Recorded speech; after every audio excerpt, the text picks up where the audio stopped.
How are abortion advocates getting themselves involved in gaming? We talk about that. Then also, a celebrity's father came out as conservative leaning, and man, you'd think it wouldn't matter, but he gets completely ripped apart, has to delete his Facebook. We talk about that.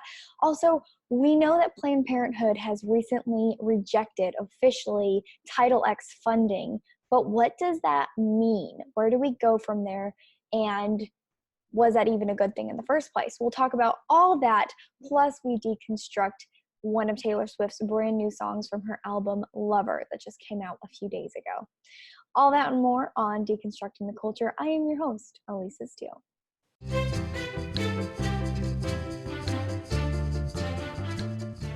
You know how when you get on Facebook, you see a post that you've been seeing at least every once a year, maybe for like the last 10 years or however long you've been on social media?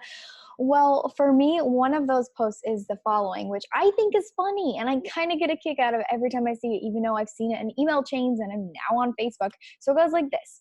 Starts out, the IRS has returned my tax return to me this year after I apparently answered one of the questions incorrectly.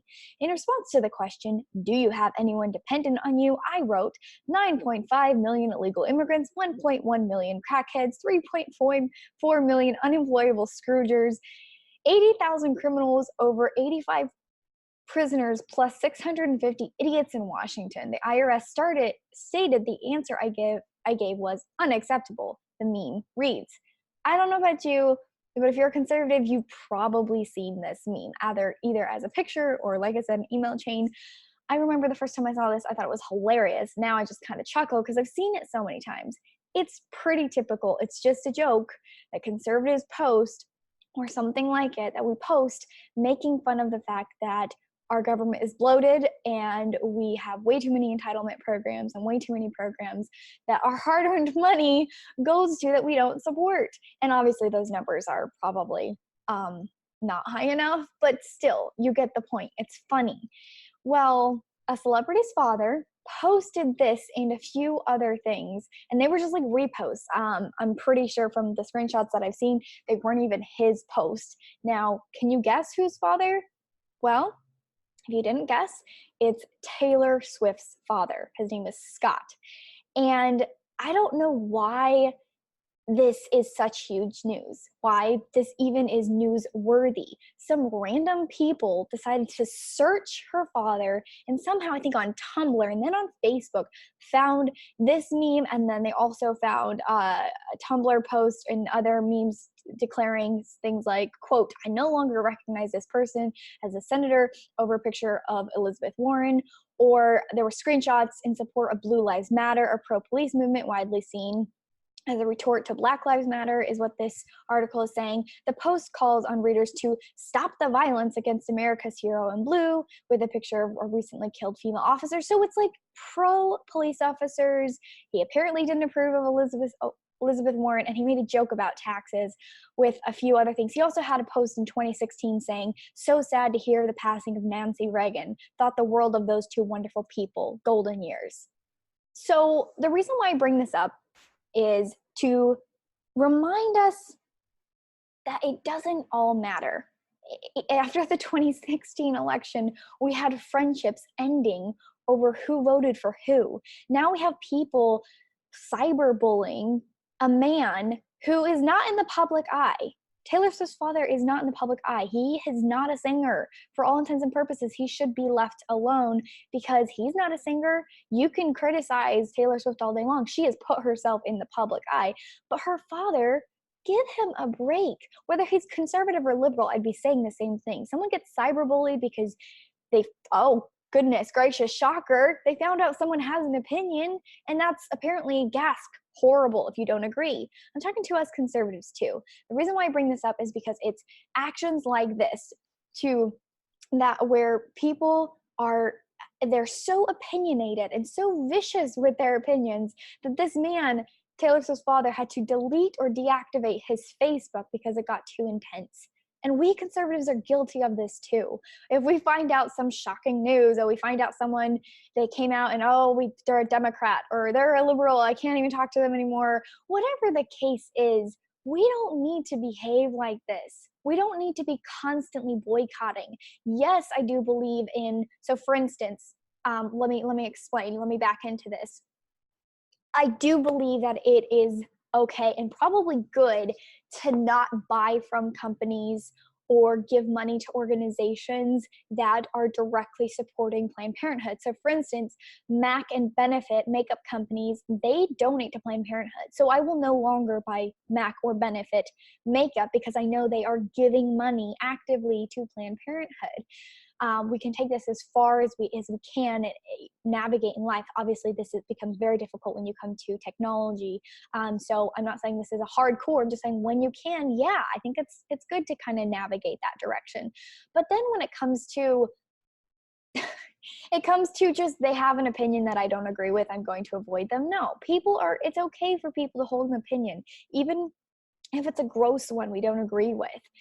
It's okay, and we don't have to bully them so hardcore that it divides our society. This destroys the very founding of our culture, which is it's okay for us to have disagreements. It's okay for us to have different religions. It's okay for us to widely disagree on any kind of topic, but we can still be civil to one another. That civility is breaking down, and it has a lot to do with social media. So I would encourage you, because being in the conservative world on social media, holy cow, I have actually blocked some pro-lifers, or some conservatives, I'll quote marks around these, self-proclaimed pro-lifers or conservatives, because they've gotten really vile.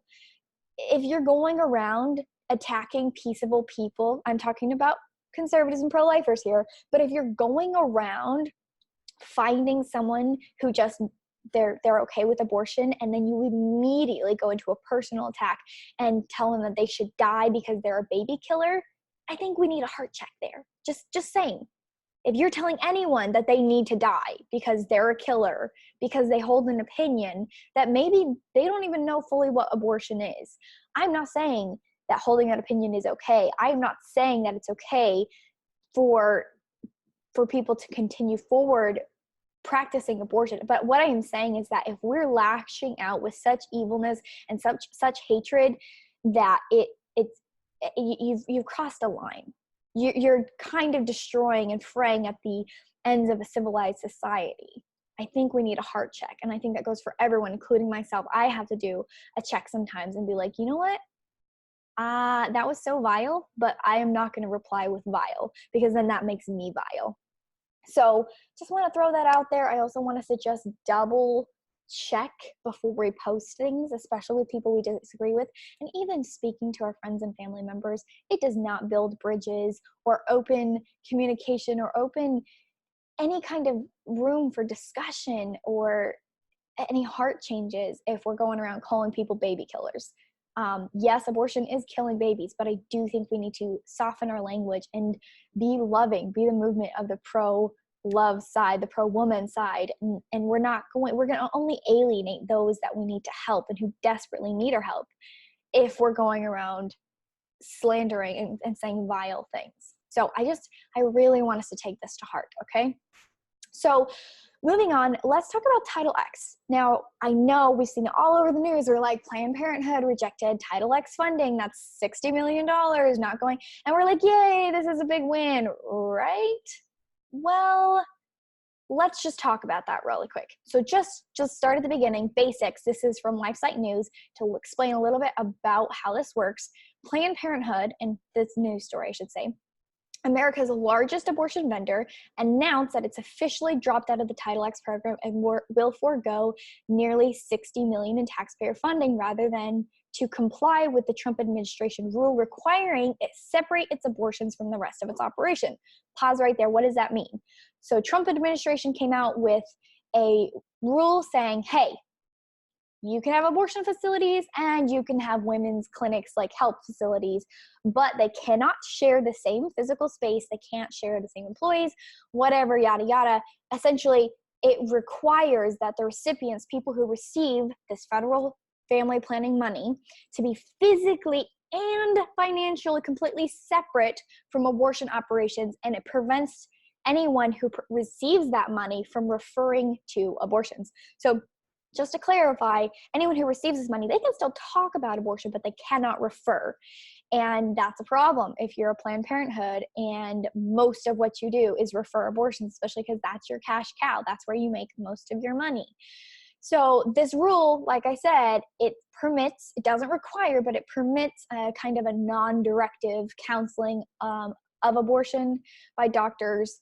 But like I said, they can't say, but here's where you can get an abortion, or come to this facility, we'll give you an abortion. Does that make sense? It's just kind of separating the two, and you'd be in big trouble if you found out that someone was referring someone who was receiving that money. Now, some people are just like, hey, that's total conservative and pro-life lies. Taxpayer money is not used for abortions. Well, it is. It's like if someone was like, hey, I refuse to give Elisa money. Man, like, I can't stand Elisa. I am never giving her money, but I'm going to give Elisa's husband money. It's called fungibility. You're giving my husband money, which means it's basically coming to me because we share the same pool of money, and maybe it frees up some of Keegan's resources that now flow to me. It's fungibility. So maybe we're giving this Title X previously, we're giving this Title X money for planning services or reproductive planning counseling, but it's going towards the same organization that's providing the abortions. So that's just freeing up that company's money to go towards abortion while they use the money we gave them for other things. But really, it's all going to the same pot. So it's fungibility. And essentially, our taxpayer dollars are used for abortion via this way. Well, Title X just makes that much more difficult. If you have to have an entirely different clinic and different staff, and you cannot refer one to the other, which has been the standard practice for many years, then it's not even financially, it doesn't make any sense. That $60 million is not enough to cover separating that many clinics and those workers and completely cutting off one, which gets women into the door. You take that one and seclude it so hardcore from the other, it stops feeding the cash cow of abortion. So hopefully that explains that a little bit more and why that's a big deal. So in their announcement, they said, we're announcing that due to the unethical, this is Planned Parenthood, the unethical and dangerous gag rule the Trump administration has forced Planned Parenthood guarantees out of Title X, the nation's program for affordable birth control and reproductive health care. This was the Planned Parenthood acting president, because they fired their last one, Alexis McGill Johnson. She also continued, we will not be bullied into withholding abortion information from our patients. Okay, I don't think that was really bullying. It's more like separating it and making it harder for you to use fungibility to fund your abortion operations. It's more separating the two so that we can say, hey, if this is really going to be used for family planning counseling or whatever, then it has to be completely separate. So it's much harder to have this fungibility. And they got their panties in a wad over it, and they're like, no, oh, how dare you, you're bullying us. It's Planned Parenthood, really. It's the pot. Yeah, no, don't even talk to me about bullying. Planned Parenthood is literally one of the biggest bullies in the world, in the corporate and world, just in general. They're awful. Something I thought was interesting is then McGill Johnson, I should say, suggested that the president and vice president were actually they'd be making decisions for patients under the Protect Life rule. And she says, quote, our patients deserve better to make their own healthcare decisions, not to be forced to have Donald Trump or Mike Pence make those decisions for them, unquote. I don't know where that's coming from, because the president's not in your clinics making decisions. All he's saying is your organization that's getting this funding for a specific purpose cannot use it to refer money to your cash cow abortion, which is also a religious violation for many people in America. So, oh gosh, the dramatics of Planned Parenthood when they are such bullies. It cracks me up in a really cynical way. Also, then I want to add a note to this, because a lot of us have been like, yay, this is the most amazing thing ever. First of all, I just want to say $60 million is a drop in the pot. There's still funding going towards Planned Parenthood and abortion clinics. So the fight is not over. Then also I want to share some words with you from Abby Johnson. Abby Johnson is the one who wrote the movie, wrote the book, and then the movie came out later on her life unplanned. So Abby she worked in Planned Parenthood for 8 years. She was in their Employee of the Year. She knows a lot about how the system works. I want to read you a little bit of what she had to say about this Title X development, and something to kind of keep in mind, tuck away in the back of your head. That's I haven't read this anywhere else on even our pro-life media, so this is why I want to bring it to your attention. She says, quote, "I was very happy to see that Planned Parenthood has been removed from the Title X program. The quicker we can defund them from government programs, the quicker the facilities will close." Agreed. She continues, "However, this program is honestly junk. It's a contraceptive management program that is primarily used for undocumented immigrants and for teens and preteens to obtain birth control without their parents' consent."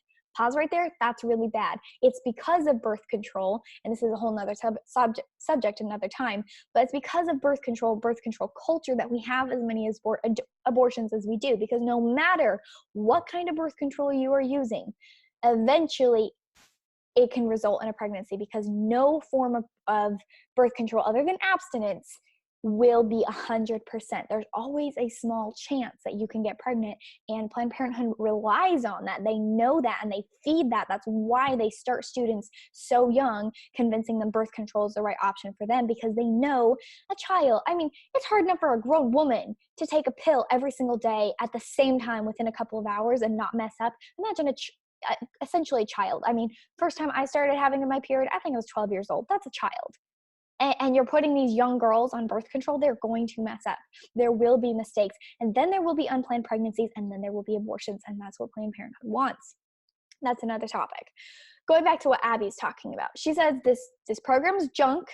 It's a way for teens to get birth control without their parental consent. She continues, "It would be a dream to work with HHS to dump program and create something that will truly provide authentic women's health care, value their fertility, and respect their bodies. Because of the many, many problems with this program, it should never be used by pro-life pregnancy centers or pro-life medical centers. Just because it's no longer going to Planned Parenthood doesn't mean it's something the pro-life movement should utilize." So what she's saying is, this program's total trash. We don't want it part of the pro-life movement. We should not be, yes, celebrate that it's not going to Planned Parenthood, but really it should go away altogether. She continues, here we go. She continues, it always requires a referral for hormonal contraception, no matter the age of the patient, even if that patient is 11 or 12 years old. As someone who used to be a title program administrator for many years at Planned Parenthood, I can tell you definitively that this program is the antithesis of what we're trying to promote in the pro-life movement. If we want to truly help women receive holistic health care they deserve, we need something much better than these contraceptive management programs. Women need so much more than what these programs aim to provide. Let's advocate for a program that will not fund Planned Parenthood, but will provide comprehensive health care for women, unquote. That's by Abby Johnson. I feel like as anyone in the pro-life movement who can speak into the best, it's definitely her, having worked in the other side, on Planned Parenthood side, for so many years. So I definitely would just value this perspective. Also, if you want to hear more from Abby Johnson, this last week, it was so exciting and it was an amazing dream come true. I actually got to interview her. So go check out that interview. All right, now let's talk about abortion and video games, the next frontier of entertainment. Let's talk about how the abortion industry is using video games to further their cause. I think it's interesting. It's not really something we talk about a whole lot, but I think it's worth taking a look at. So when it comes to culture, abortion advocates have some really big goals. We know that. By the way, I'm going to share some information from liveaction.com. They're a really great organization. Definitely check them out. So one of the things that is being aimed for now with abortion advocates is to use games to reflect kind of subtly and sneakily the pro-abortion agenda. Newsbusters reported on a recent episode of their tech-oriented Chips with Everything podcast, which featured feminist tech writer Laura Henderson, a game developer, Mary Flanagan of Tilt Factor as guests. They discussed their desire to insert pro-abortion storylines into video games and gave a Polish game called Fantastic Fetus as an example. So in Poland, I guess there's this game called Fantastic Fetus.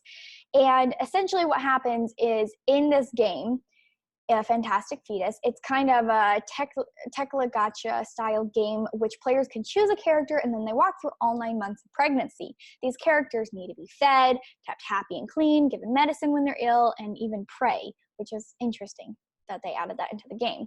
As the characters move through the pregnancy, the players also create their own fantastic baby.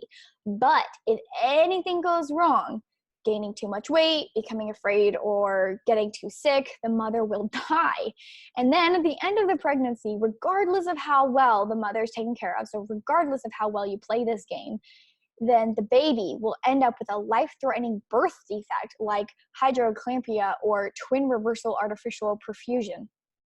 Afterwards, the players are shown a series of messages about the desperate need for abortion to remain legal.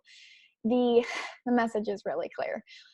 For this game, they're teaching people that women need to have abortions because pregnancy is hard, and no matter how hard you try, you could end up with a defective baby, quote, defective baby. To tech writer Hudson, this kind of game is ideal because it could change people's minds on abortion. She says, quote, I think when you look at what tends to change people's hearts in politics is not usually because somebody made a really good argument, she said. As much as I love to believe in the power of debate to change minds, I often think it's not the case. I think a lot of what changes people's hearts, particularly around divisive issues, is knowing someone or meeting someone who is personally affected by it, unquote. This is true. It is true. In fact, most of the people I know who are most vehemently pro-choice is those who have been in a situation where they felt like their friend had no other choice. And so that emotionally so ingrained into them that that's what they're holding on to. And it's very hard to persuade someone out of an emotional situation like that. So what this little game is doing is creating that emotional attachment, but without having to have that personal friend go through it. Instead, it's your video game character, which I think is kind of dangerously not good, especially for young people. Young people are more impressionable about this than most common sense adults who already have made up their mind about this. Video games, then, can be another way to make people look at abortion more positively without getting into any actual facts. Game developer Flagon explained, what we try to do is put people in situations where they're open and can explore a world where they can play a game that's like a trivia game with the goal of shifting attitudes and mindsets and possibly behaviors. And she doesn't want to make abortion-specific games either because she wants existing games to have a pro-abortion message inserted. That's disgusting. I think that's gross. It really is preying on our young in the worst possible way. They're not using facts. They're not using logic. They're not even giving both sides. They're just making this emotional appeal, and it's gross. It's gross. Fantastic Fetus is not the first video game actually created by abortion advocates. After Texas banned late-term abortions, a game was created called Choice, Texas, that purported to show how difficult it was for women in the state to undergo an abortion. Another offering was built as a choose-your-own-adventure style game where you chose what kind of decisions a woman facing an unplanned pregnancy makes. However, the game stacks the choices against life, with a hasty abortion presented as the best choice. And choosing life ends up with the woman ultimately needing a late-term abortion anyway, or sick or premature labor without crushing debt, or with crushing debt. So essentially, it's leading young people to believe that the only real option is abortion. Even though it's subtle and it's through a game, it's leading these young people to think, oh, no matter what, I'm just going to end up needing it. It's more compassionate to me and the baby, and debt is terrible. I know it's just best. It's just best. And that is what, in general, is the messaging to our young people. It's even worse in this game. Now, before I continue on, please, not asking for your money yet. Just kidding. Maybe someday we'll have a subscriber program, but for right now, I'm not asking for your money, but I am asking you to leave a 5-star review. It helps so much in the ranking. It's what makes this explode and do so well on iTunes and on YouTube. And share it. Share it with a friend. Share it to your Facebook page. Just put it out there, because I do this for you, but it's also because of you that I have been able to continue doing this. And so, we're almost at our 1-year mark of doing this podcast. I'm super excited. It's been a crazy good year. I'll have to do maybe a glance in the past kind of podcast episode. We'll talk about that, but please subscribe, leave a review. That would just mean the world to me, and please share with someone. All right. This week's book is, I'm going to go super shortly. I usually don't do this, but I'm going to do a kid's book. If you let your children read fiction, I know a lot of you either don't have children or your children are young, but for those of you who have older kids, like teenagers, 10, 11, 12, 13, a series of books that I was loved when I was their age and is relatively clean. In today's world where most kids' books are kind of trashy, it's either got some interesting gay characters or transgender characters, or it's just super graphic with the children making out with each other, and I cringe because I'm personally not a fan of that. I don't think that even super young pre-teenagers, I don't think they need to be reading books where the crushes turn into it's graphic making out. I don't even like reading that. It's just no. And then it's mostly just not cool for me to think about young kids reading that. So with that said, a series that I really, really enjoyed as a child, and then actually read these to my younger siblings, is Fablehaven by Brandon Mull. Super cute series. It's a brother-sister. They have no idea that their grandfather, their grandparents, they're caretakers of this magical preserve, and they go on these adventures. It's just fun. It's well written and it's clean. So that's my recommendation this week for books. It's adorable. I mean, I was entertained reading it to my siblings. I'm an adult now. So now let's talk about this week's song. This week's song comes from the new Taylor Swift album, Lover.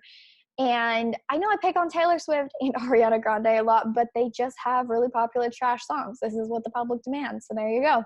And plus, this is what I know you're going to hear on the radio. So it's probably more applicable than a song you've never heard of before.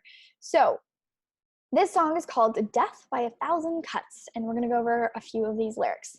Starts out, saying goodbye is death by a thousand cuts. All right, Taylor, way to start dramatic. Continuing, flashbacks waking me up. I get drunk, but that's not enough. Whoa, slow down there. Taylor, do you know what age group listens to you? It's a lot of teens, preteens, early young people. Sadly, even young people in their 20s are a little impressionable. I understand that this is a sad, dramatic song, but you really just started your song with, I get drunk, but that's not enough. So meaning you want more? You want more than getting drunk. What's more? Is more mean illegal drugs? Does more mean more drunk and destroying your life and your liver? What exactly are you saying in this? And why are you just saying, knowing your audience, shouldn't you be a responsible artist and not be saying, I get drunk? Oh my goodness, I'm not quite an endorsement, but saying this is what I do. I get drunk when I'm in emotional pain from my relationships and I'm saying goodbye with 1,000 cuts. I get drunk. Oh, okay. All right. I don't think that's not healthy. She says, 'cause the morning comes and you're not my baby. Okay, figured as much. I look through the windows of this love, even though we've boarded them up, chandeliers still flickering in there. We get it. It's hard to break up. There are still lingering feelings. 'Cause I can't pretend it's okay when it's not. It's death by 1,000 cuts. Okay, honey, that's a little dramatic. They're probably not dead. You just broke up. It's not death. Trust me. Death, real death, way worse than just a breakup. You can get over this. You'll survive. And telling young people who are listening to your crap music that a breakup's like death, okay, a little over the board, or a little over the top here.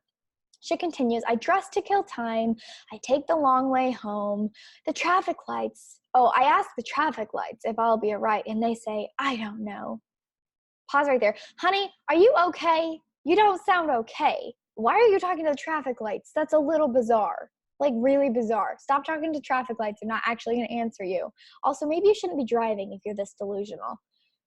Continuing. And what once was ours is now none. I see you everywhere. The only thing we share is this small town.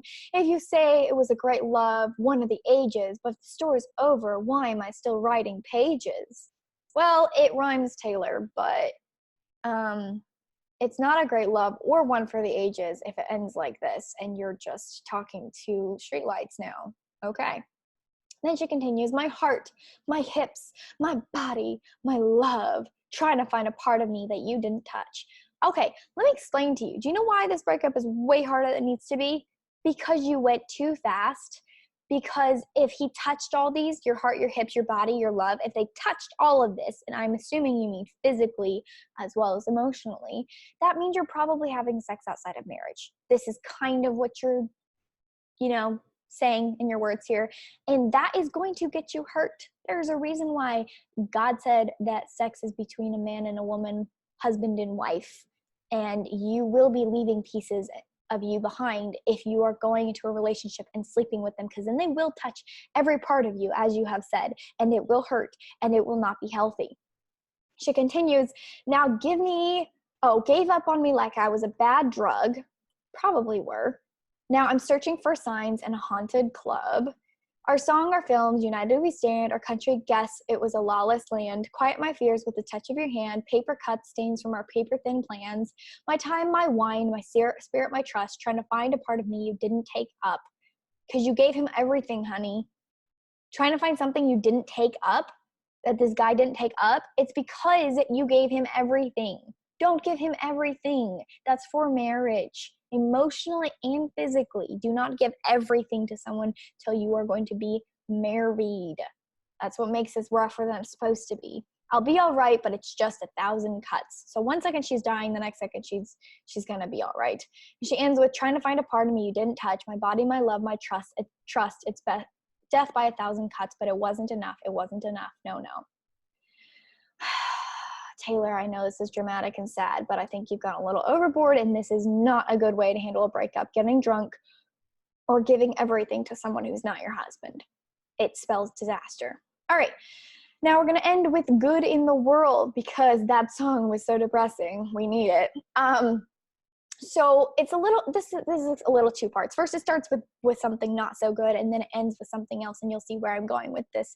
Also, side note, this shirt I'm wearing, if you're watching on YouTube, it just says life, and it's floral, and it's super cool. I actually got this from Students for Life. If you use the code BABES, I don't remember what the percentage is off the top of my head, but it'll give you a percentage off. I don't actually make any money off of this. It's just a perk of being part of the Conservative Babes group, and you're awesome like that. And so you're listening to this podcast, and there you go. You're welcome. You can go buy pro-life gear from Students for Life and get a discount because, yeah, you're part of this awesome club. So use the code BABES. All right, so this is a pastor and husband and a father of two is asking parents on social media to post photos of their kids in response to actress Alyssa Milano saying that her life would be missing, quote, great joys were it not for her 2 abortions. She said, this gentleman, his name is Jared Wilson, he tweeted, everyone should post a picture of their kids and use the hashtag great joys. So on the last episode, or one of the latest episodes of her podcast, Sorry Not Sorry, Monroe, Alyssa, she's 46 years old. She said that if she hadn't had 2 abortions in 1993, that's 2 back-to-back, that sounds brutal, she wouldn't be free to be myself, quote, free to be myself. She says also, quote, 15 years after that first love had fizzled, my life would be completely lacking in its great joys. Wow. She said, I would never have been free to be myself, and that's what this fight is all about, freedom. Wow. Do you guys hear that? That's brutal. So it's better to kill your children and be free to be yourself than to self-sacrifice, to have self-sacrificial love and give of yourself to another human being, even if you don't keep the child, even if you place that child in a loving home with parents who desperately want a child. No, it's better to kill it so you can be, quote, free to be yourself. Wow. That is, wow. Talk about like a sacrifice to self, literally like it's like a child sacrifice, to modern day child sacrifice on the altar of what I want, on the altar of selfish desires to be myself. Anyways, the good part of this, and it warms my heart, is the post that came from this. If you look up the hashtag that I mentioned earlier, hashtag great joys, it really ended up being really sweet. The response is on Facebook, Wilson, the gentleman who is an associate pastor at Harvest Christian Fellowship in Riverside, California, said he was praying for her conversion, for Alyssa Milano's conversion, which is good. We should be praying for her because she obviously is hurting, even if she doesn't know it. And he said, I don't know Alyssa Milano personally, but I'm praying she really thinks about the totality of what she's saying on public platforms, especially in regards to situations that encompass the reality of life and death. The pastor said. That's absolutely true. Wilson's call to parents on Twitter to share photos of children to celebrate their hashtag great joys gained significant traction. Great joys are children. It is family. It is something bigger than you or being yourself. And so if you look up, and this is the good in the world part, if you look up that hashtag, I love it. So many people showing their great joys, which are their children. And bigger than that, it shows that we are in a pro-life generation. We are in a pro-life world. I think the majority of people do recognize children as a joy and as a blessing. And we do have a culture that is so pro-life leaning now. I will not be surprised if we have a pro-life nation in our lifetime and abortion is hopefully completely illegal. So that's the good in the world. We have a beautiful America with common people, me and you. We do understand that children are a blessing and a great joy, and we don't need to kill them to, I don't know, find our freedom, as Alyssa said, or be ourselves. We can be ourselves, be our best self, a self that sacrifices to a greater good, which is another human life and giving it life and hope. And that is freedom. And that is finding your best self. So with that, I want to wish you a wonderful rest of your week. God bless you. God bless America.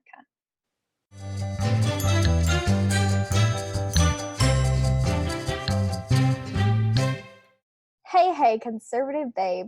Thanks for listening to this podcast, seriously, or watching on YouTube. In fact, if you're not watching on YouTube, go over to YouTube now, or vice versa, go to iTunes or wherever you get your podcasts. Please subscribe and leave a 5-star review. That is how this podcast makes it in the Apple rankings. That's how this podcast makes it in the YouTube world. It's because of your help and your support. And you know what? As much as I love putting these together, it is a lot of work. So as a personal thank you to me, let me be candid with you. I need ya to go share this video, like, and subscribe. Thanks.